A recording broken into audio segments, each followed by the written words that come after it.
This is Close Encounters. Close Encounters. True stories, real people. Close Encounters on Cross Rhythms. Yes, hello and welcome to Close Encounters with me, Anne Donaldson. And my guest today is Mark Holdcroft. Now, Mark's someone who loves family, loves sports, and loves coffee.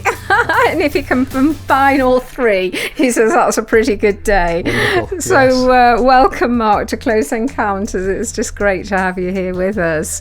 Fantastic. Thank you for inviting me. This is a radio station that I've listened to a lot over the years, so I'm absolutely delighted to be here. Oh, that's wonderful. So I know you're going to be talking about how in 2008 you experienced a nervous breakdown, and yet through that you discovered keys to spiritual, emotional and physical healing, and we really want to hear more about that. But first of all, tell us a little bit of your background, about your childhood. Yeah, so I grew up in Biddulph, so it's not too far from where the studio is in North Staffordshire. Mm-hmm. And my family, I come from a loving family background. Not a great deal of Christian influence as such, although my nan has been a faithful attender for church since she was, in fact, the church that I go to, she was there as a child, I think, when it almost first started. Yeah. So she was a faithful attender, but I didn't really have much Christian influence as a child. I loved sport, I loved learning, and I did have a belief in God, but it wasn't one that was based on anything solid, or it wasn't anything that was based on how my family had brought me up. But something changed when my brother, who's a few years older than me, he was born with a hole in his heart. So this was back when, I mean, it's treated quite easily now. Yes. But he's now in his 50s. So back then it was something that was very, very serious. And I know that my nan brought him to church as a baby for the church to pray over him. And of course, he came through that. He lived to tell the tale. Not that he can remember much about it, but he lived to tell the tale, and it really impacted him. So when he was a teenager, he started to attend church and started to invite me along, which I'm naturally quite stubborn, so I resisted that for many years and kept saying no until he stopped inviting me. And then just one day, I just felt an emptiness, a need inside of me. And I asked him if I could go to church with him. Wow. Which I think he almost fainted at that idea. Yeah. But I went, and I just had something that I knew God was real, and I knew what I needed in my life was God. I was 15 years old. Wow. So really from that point onwards, it changed the direction of where my life has been going. Yes, yeah. That tells us a lot, because, you know, sometimes I hear and speak to people who are nans, like your nan, who are concerned for their children, for their grandchildren, and so, you know, we encourage one another, you know, keep praying, and so that's going to be really encouraging for somebody listening, that in the background was a nan, and so out of that came much fruit. So praise God for nans. Yes, totally. That's wonderful. And I'm thinking how bold that was of a 15-year-old to ask his brother to go to church as well. So I just knew that I needed it. It's wonderful. Yeah, I knew that I'd got a lot of questions at 15, and I knew that my answers were in that place. Wow. So I just went, and I can't even remember exactly when I decided, no, I really want to follow Jesus, because it was just almost, it was part of that whole journey that happened right there. Yeah. And were there other young people at the church? Did you have a peer group of youngsters? I mean, they weren't my peers that went to that church, but when I got there was quite a few people my age, a couple of years younger or older than me. Okay. So I did soon make a lot of friends there. We had a pretty thriving youth group at the time. Good. So yeah, it was really something that just from that moment changed the direction of my life. Yeah. Did you, with hindsight now, were you aware of the change at the time? Did you feel different? Did you express yourself differently? Yes. I think the biggest change was I grew up with a lot of anger. Okay. As a child, and I think partly to do with the fact that my brother was ill a lot as a child, and was often, although he was older than me, he was often, if we ever fought, which we did, all brothers fight, I was always the one that got in trouble. And as a young child, I felt I should be the one who, who was a lot bigger than me, a lot taller than me. And I think there was a lot of anger, and also he was taken off to hospital a lot, and looking back, I only realised it. As a child, I didn't realise, but I think that built up a lot of anger. And the thing that changed in me the most, the moment I became a Christian, was just a peace came in, and that anger went. That's wonderful. And so it was something that really was noticeable, to the point that my mother actually started to come to church as a result, not long afterwards. Right. As a result of that change that occurred. Yes. At that moment. How encouraging. And obviously, I think that was the instant thing that changed. Yes. And then over time, there's been a lot of other things in my life that have changed for the good and for the positive. Yeah. But that was the thing I think that was most noticeable. Okay. And did expressing your faith at 15, did that affect your career choice? Did you feel that God was somehow directing you in the choices you made? Yeah, I do. I don't think I was a particularly good listener at that point. I hadn't learned to listen too well. I was passionate about God, but I was also a bit naive on how to listen and follow. Yeah. I think when I was 20, I was in the wrong job.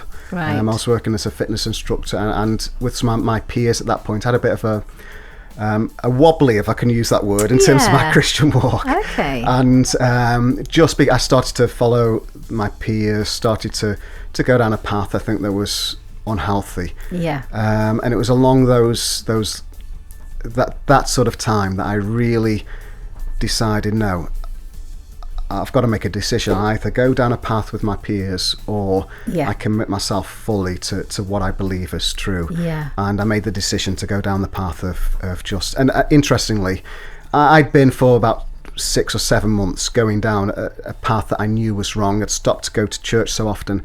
And I remember going to church just after I'd sort of recommitted my heart to God. And I can remember going to church, and there was a friend there that had been abroad for a while, and I didn't know that he was going to be at church on this youth night. And he just started to speak into people's lives. I come from a church that believes in something called prophecy and so on. And he started to speak things into people's lives that could seem like they could only come from God. And at that point, that terrified me, because I knew for the last 6 or 7 months I'd been living a life that wasn't particularly godly, and I just feared that God would expose me there. So I can remember we've got little pillars in the church that I was in to stop the roof falling down, and I can remember hiding behind one of those pillars, thinking, "Oh no, I don't like being in this place right now." And he called me out. He said, "Mark, where are you?" He was Welsh. He said, "Boyo, where are you?" And he called me out and started to say things into my life that made it clear that it was God speaking. Yeah. But it wasn't. He wasn't telling me off. He wasn't exposing me. He was telling me all about His love, His purposes for me, and that broke my heart. Oh, Mark. More than any aspect of a rebuttal. It was that love of the Father that I really experienced in that moment that really cemented that decision that I was going to go after Him. Yeah. So I prayed about what to do with my life, and actually God sent me into, I really believe, I prayed about it, I knocked on doors, and I really believe that I was directed into the police force. So at the age of 22, I became a police officer. Oh, my. Yeah. So, you can hear a little bit more about that, but I wonder if you could introduce your first choice of song, Mark. Yeah, well, in that period, Yeah. my favourite band, and still is to this day, was a band called Delirious. Yeah. And I think that one of the songs that I appreciated the most was something called History Makers, because it really, I decided I wanted to make a difference. I wanted to use my life to make a difference at that point for God. And I think this song sums it up. Lovely, thank you.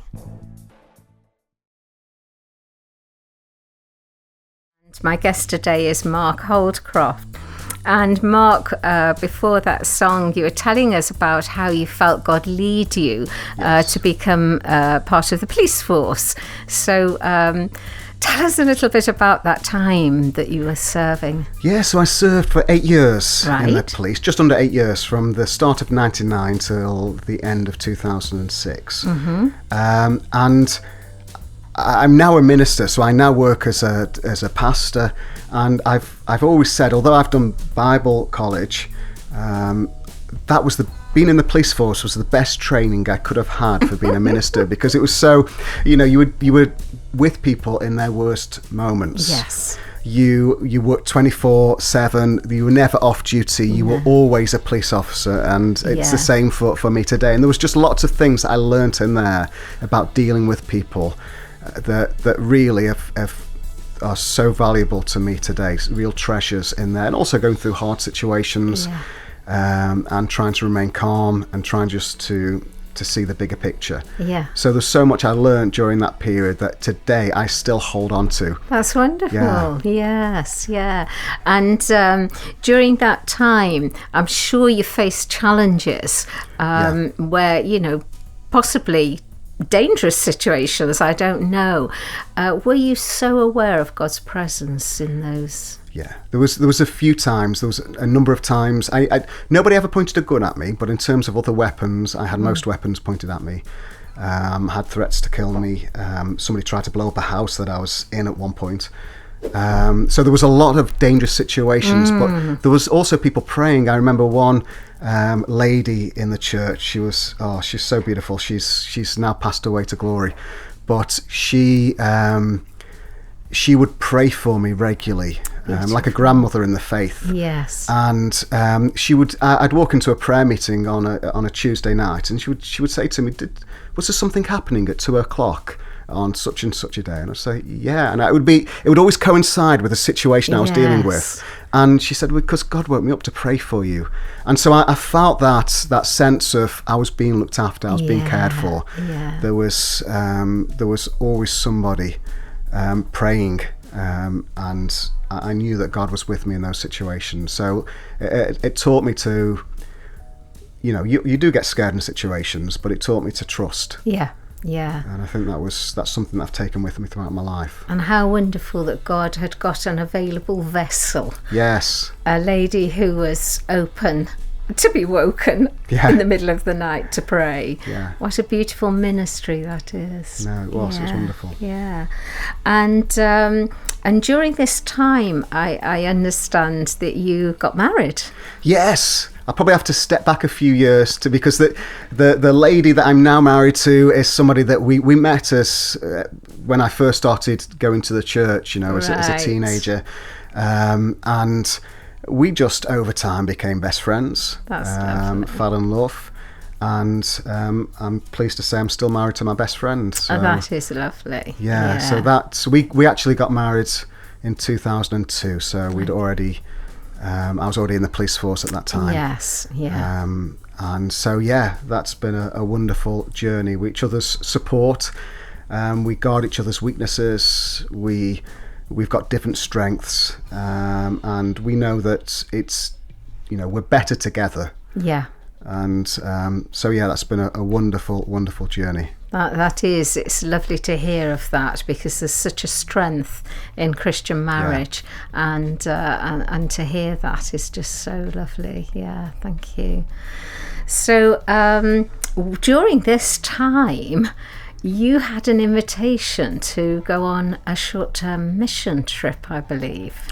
Yeah, so there was a guy in the church who had been the youth pastor for a little while and then had been off abroad and then came back to the church, who was involved in an organisation that took training into Eastern Europe. Mm-hmm.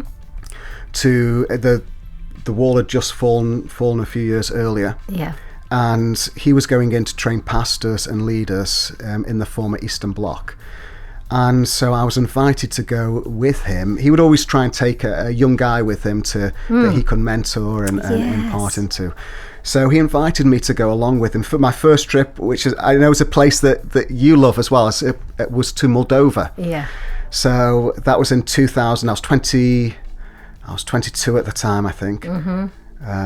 And so it was a real experience for me to see real poverty. Yes. At that time, I think it still is poor today, but at that time it was particularly poor, and it was tangible how much poverty there was about. And so I was only there for a week, but I knew it really helped me to know that I want to make a difference in this world. I don't want to leave this world the same place that it was when I came in. I want to have made some, I can't change the world, but I can change little bits of it by God's grace. That's wonderful. So that really helped me in that. So that was the start of some short-term trips, and one took you to Slovakia. Yeah, everybody always gets that mixed up. Sorry. Yeah, no, that's absolutely fine. Yeah, so Slovenia is former Yugoslavia. That's it. Slovakia is former Czechoslovakia. That's it. So, so in 2000... let me just rewind back. I think I said 2002 I was in Moldova. 2000 I was in Moldova. Okay. 2002 I went to Slovakia. So I just got married at this point. It was almost our honeymoon. We were there about 4 or 5 weeks after we got married, and we went with a small team. Again, this gent had led us out there with a small team. We did a lot of schools work. I used my police expertise to get in a lot of schools to talk about drugs. And so we did a very intensive, I think it was 10 days of very intensive ministry work in schools with outreaches and so on. And it was there that my wife and I together got a glimpse into our future, what God wanted us to do. So we just knew that it was going to be a longer term relationships, and we built up relationships while we were there. And so we would go there several times after that, just my wife and I, to minister in the country through those relationships and those connections. Yes, so I imagine that ties in with you feeling it was time to leave the police force. Yeah, so that was 2006. It was probably in 2005. I started to feel, my wife was working she'd built up a music business at that time, and I was still in the police, enjoying it, really enjoying it at the time, but I just felt God was calling us onto something else. Not to full-time ministry as such, because God had already shown me that where I was full-time ministry. Yes. But that it was going to be something different and something more impactful for the church itself. So it was during that time that we felt God was actually... We'd been on a short-term trip in 2005 to Slovakia, and at that time, just before I left, I sat down for a coffee with one of the pastors there, and I asked him, what's your vision for going forward for the church? And he shared a vision of planting churches in different cities that had no churches. And I thought, that's wonderful, I'd love to support that. And at that time I thought supporting it meant we'd send more money, we'd go on more short-term mission, but it was actually during a worship service where I just had the way God speaks to me often is through I'll have a thought that I know isn't my thought. Yes.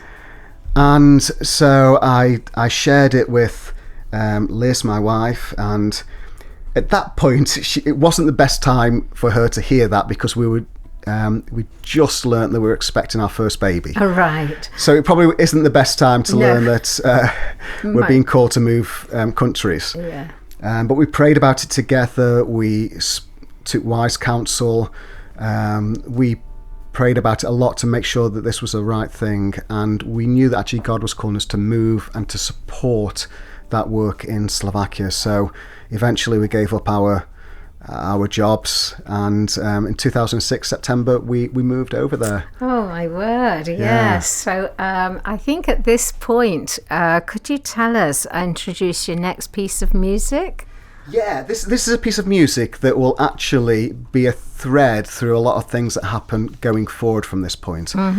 Because this is a song that my wife and I have sung through some of the worst and hardest times of our life. Okay. Blessed be your name. We've learned that whatever's happening, we are going to praise God.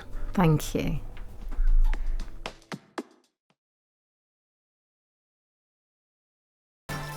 This is Close Encounters with me, Anne Donaldson, and my guest today is Mark Holdcroft.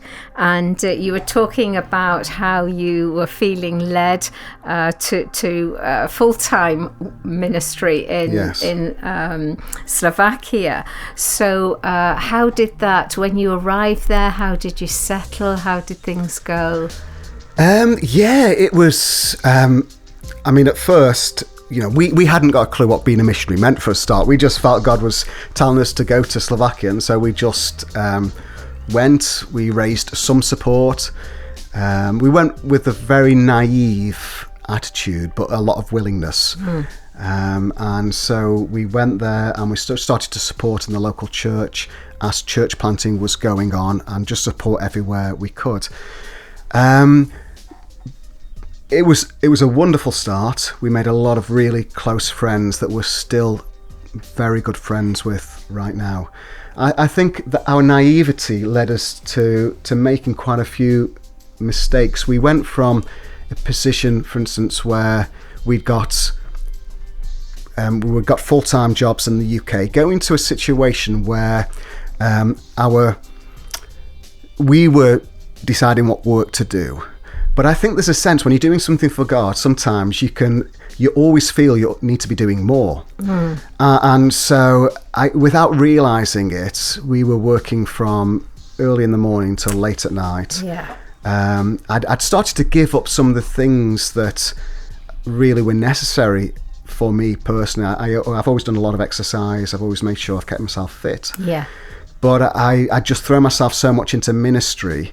And, I'd almost got this mindset, I just need to sacrifice everything for God. And God hadn't asked me to do that. I'd just got the mindset. And so I'd given up some things that were important, including spending good quality time with my wife. And at this point, my child, our first child, Jessica, she was 6 months old when we went.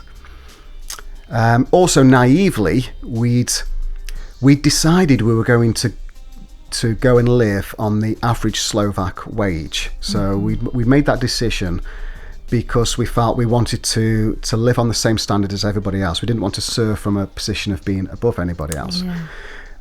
So that was already a big wage drop. But what we didn't realise is, naively, that currencies fluctuate. And so not only is the average Slovak wage very low anyway, but within about 12 months, we're actually getting half of that because the currency exchange had taken it right down. And also, we didn't realise that as a foreign person living there, we'd actually have a lot more expenses that a local wouldn't have. So financially, we suddenly found ourselves in a very, very desperate situation where we were struggling month to month to just get food. So we got to the point where there was nothing in the cupboards, and we got to the point where we fasted all food. We just got enough food for our daughter, and I think we went about 2 or 3 weeks at one point without food, and we were just getting ourselves in a really, really desperate state. But because we'd gone there with great faith, we didn't want to tell there was a lot of naive aspects to what we were doing, and wrong ways of thinking. So we didn't communicate that back home, the actual state we were really in. And I didn't realise what a disempowering thing it was for me personally. I'd always been the main breadwinner at home. I'd always looked after my family. All of a sudden, I was in a situation where I wasn't able to look after my family properly. I felt as a missionary, I didn't really know what that meant, and I also felt that I was letting the side down as far as that was concerned. I felt disempowered in the sense that the first year we were trying to learn the language, but we were really struggling, especially me personally. And so anywhere we went, even to anything simple, we had to take a translator with us. So, you know, you take a mobile phone contract out. We had to have somebody almost hold our hands everywhere we went. And so the disempowering, emasculating process of that was starting to have an effect on me personally. Yeah. We were overtired most of the time. And it was just, I didn't know this. I thought I was quite sound-minded. Yes. You know, I'd been in the police. I saw a lot of difficult things. I'd been with people that died in my arms, literally. And it would upset me, but I would shake it off and go to work the next day. So I thought I had a strong, sound mind. But all of a sudden, I found myself going down a very dark path. Right. Where at first... I just started to feel a little depressed, even though things actually in the ministry side were going well. I was speaking at conferences, I was preaching, God was using me, but these and also there had been some provision come in terms of the finances, but I was starting to really feel just hopeless, and that hopelessness started to spiral out of control, and I found myself in a really, really dark place where on the outside, and again we were sending newsletters back, and there was a lot of good things happening, so we could send the highlights back. Yeah. But inside I was starting to break. Yeah. Inside I was starting to just feel an imposter in what I was doing, and just like I couldn't see where the future was going, and it was starting to affect me physically. So the depression started to lead to more of a nervous dysfunction as well, where I couldn't finish a sentence. Normally I'm very clear-minded, very balanced. In fact, at one point people nicknamed me the balanced one because I'd always bring two sides of an argument. And yet at this point I was starting to get that I couldn't think, I couldn't reason, I couldn't make a decision. My brain would slow down. At one point I couldn't finish a sentence off. I would start a sentence and then just forget why I was saying it, and I would go through phases where my brain would work extremely fast and then would just stop, and I'd be in a shop and get lost. It was almost like somebody with dementia. I was starting to show those sort of physical attributes, and but all of this was going on behind closed doors. So my wife obviously knew about it. I was broken. I was struggling to do anything. I was weeping, and I'm not somebody who cries, but I was weeping and weeping. I was twitching. I couldn't sleep at night. I was tired throughout the whole day. I was constantly going to the fridge to look for food. I was unsettled permanently, and I felt like I was under a dark cloud. And at that point I just started to pray to I got to such a low level that I started to pray to God that he would just take me, that I didn't want to live anymore. I wasn't going to commit suicide, but I remember putting myself purposely in dangerous situations and just saying, God, Lord, just take me. I remember once we were at a lakeside, and there was people out in the swimming, and a terrible storm came, and storms, because it's a hot climate, storms can be really, really powerful, and lightning started to strike, and so I grabbed a boat and rowed out to help these people in the middle, and people thought I was being brave. I wasn't. I genuinely didn't want to live, and I didn't care, and I felt that would be a nice way to go.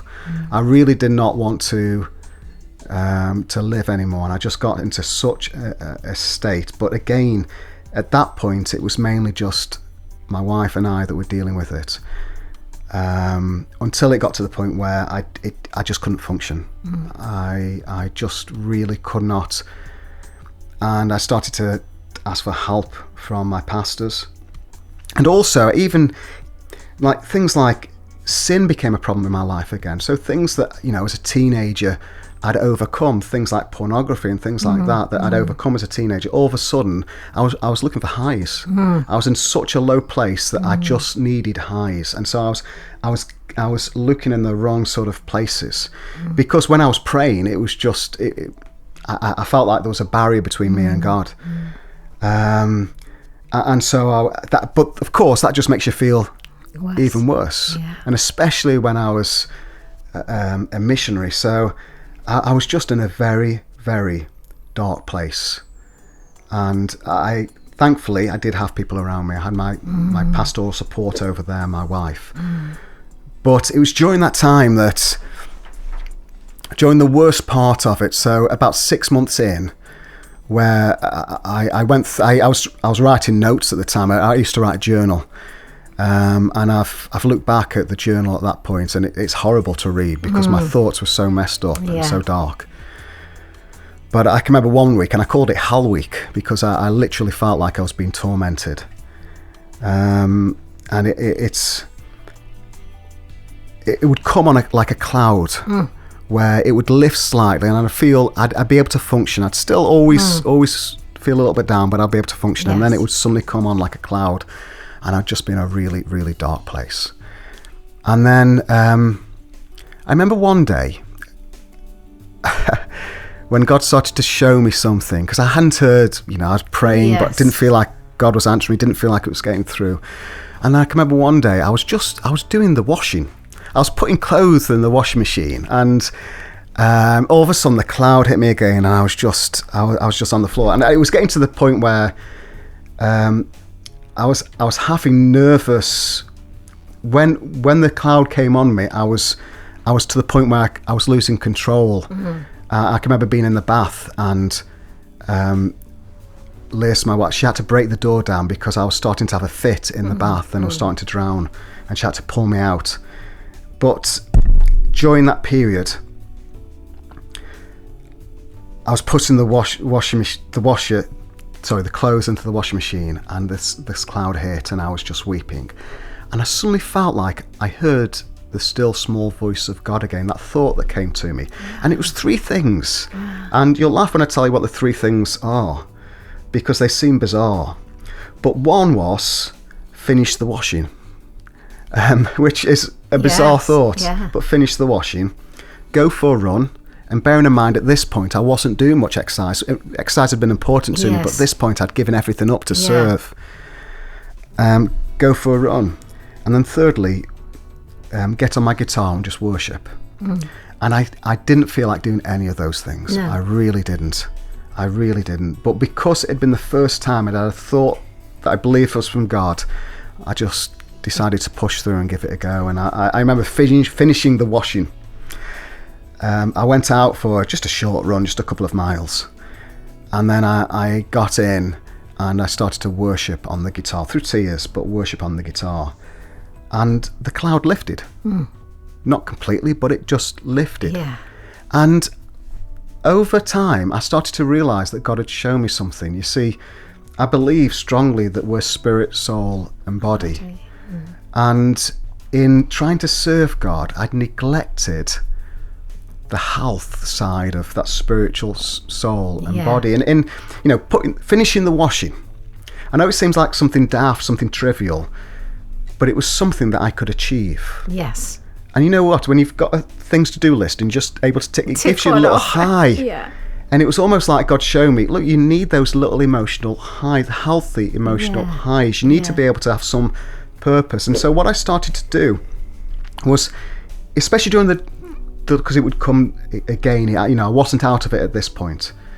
But during the times that were hard, I would just give myself a few tasks to do that day that I knew I could accomplish. And it would give me a sense of purpose. There were small tasks, trivial tasks, but it would give me a sense of purpose. Emotionally as well, I started to do things that would help me emotionally. Like I started to prioritise going out for a coffee with my wife. And just spending those little bits of time that would lift me emotionally. Yeah. Physically, I started to make sure that exercise was always part of my regime each morning. And then spiritually, I started to I started to become far more disciplined in making sure I didn't just read my Bible, pray, but I actually connected with God through these different things. And as I just discipline myself day after day to do these things, that cloud would still come. But over the next 2 or 3 years, I found myself returned to health again. That's wonderful. And it was almost like in that moment, God had shown me something. Yeah. And I was able to start to fully function again. That's wonderful. And for anybody who's going, those 3 things I learned, I still don't do them today. Yeah. I still make sure that every day I prioritize my devotional time. I prioritize connecting with God, not just reading for reading's sake or praying for praying's sake, but having that time where I connect with God. I prioritize doing some form of exercise and looking after myself in terms of what I eat and so on. And I prioritize that those things that I know are emotionally going to be important. So I have in my calendar family time where we just play games with the kids. I have in my calendar a date time each week. Yeah. And I can fill around it. Yeah. But if anybody asks me, what are you doing on Wednesday afternoon? Well, I'm sorry, I've got an appointment. It's an appointment with my wife. That's right. But it's an appointment. I think what you've shared is very powerful, and I'm sure will be enlightening to a lot of people. And I think it's a good time to listen to your next choice of music. Yeah, so it was during some of the darkest times that I discovered the goodness of God. Wonderful. Just how good God is as a father. Yeah. And so that's why this next song choice is Good Good Father. Thank you.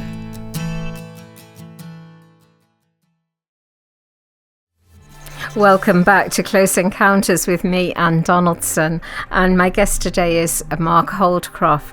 And Mark, what you were sharing with us really touched deeply, I have to say. It's really touched me deeply. And I know that for you, that really wasn't the end, was it? No, it was a strategy that I believe God gave me to keep healthy, to keep spiritually healthy, physically healthy, emotionally healthy. But it wasn't the end. So that really, by 2010, I think I was healthy again. But in 2014, we started a process of moving back to England. It was actually a 2-year process in which we'd move back to England. But I think as we looked forward to moving, a fear started to come in with me about what it would be like bringing my children up in England. I started to read a lot of books to try and help that transition to take place. But actually, I was reading them to allay fears rather than trusting in God. Yes. And so I didn't realise it, but I was actually starting to put all the pressure on the move, the going to England, looking after the children on my own shoulders instead of trusting God. And it started to lead me down the same path, but this time very quickly, to the point where all of a sudden I found myself in the same place I'd been 6 or 7 years earlier.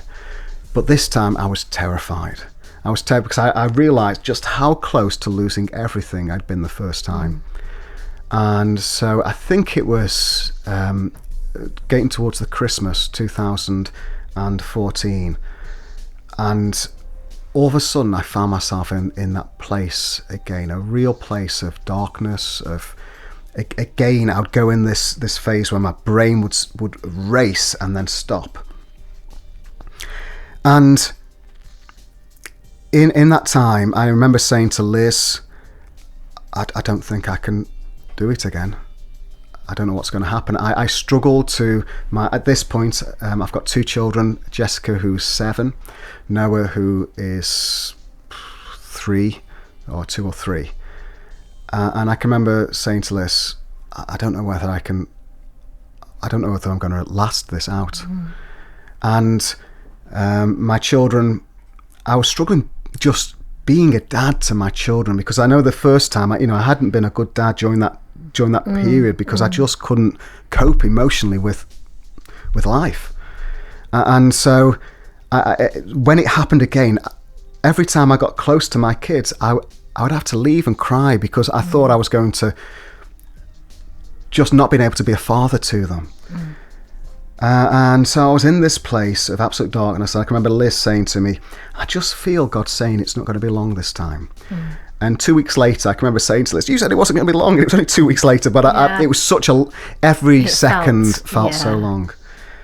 And then just one evening, I was in the living room of the house we were living in, and feeling in that place of absolute darkness. My daughter, who was 7, had just gone to bed, and I just felt that still small voice of God again speak to me.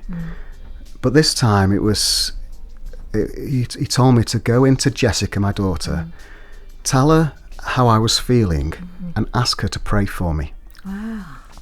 So I went into her bedroom, and I was so caught up in how broken I was that I couldn't even speak in first person. I had to speak third person to her, and I said, Jessica, Daddy wants you to know something.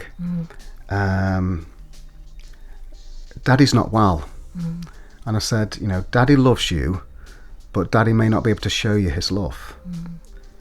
But he wants you to know he loves you. Will you pray for him? And so I just said that to her, and as a 7-year-old, she just prayed for me. A simple prayer. It's a 7-year-old's prayer. So she prayed for me, and I walked out of the room, back into the living room, and the only way I can describe it, as I sat down on the sofa, it felt like somebody had taken the top of my skull off, taken my brain out, span it round, and put it back in the right way, and then put my skull back on top. That's the only way I can describe it. It's a very metaphorical way of describing it, but it all of a sudden, instantly, the whole way that I thought just changed. Yeah. Anything I was worried about, I suddenly had a rationale appear again. And I can remember saying to Liz, I just sat there stunned, and I felt the presence of God in the room in a way that I was looking for all sorts of answers. Yeah. And when I realised all I needed was an encounter with God, and I got it that night. And I said to Liz, I think I'm healed. And neither of us dared believe it, because the first time there'd been times where things had gone a little bit better and then worse again, and a little bit less, but less. But I knew something had happened to me that night. And it was several months later before we dared testify about it, because it was so dramatic. It was almost as if I'd been healed of cancer or heart disease, because it was so dramatic in my life. The change that took place was just incredible. And since then, we've been through times that was 2014. We've been through times that could have and should have, in the natural, been very difficult to deal with if I was still in that same place. Since then I've come back, moved nations again, repurposed a church, led the church through COVID. I've broken my neck. I've been 4 times to a war zone and seen real trauma. And things like that make you sad. But they haven't affected me at all in terms of So I've just learned that God has healed me completely. Do you know this? And I believe there's so much hope. So inspiring. And I love what you said. You said that you needed that encounter, and this program's called Close Encounters, and we've heard firsthand of a close encounter that's completely transformed your life. Mark, thank you so much for being our guest today. It's been amazing. Thank you. And we're going to close by listening to your final song. Thank you. Thank you. Close Encounters on Cross Rhythms. True stories, real people.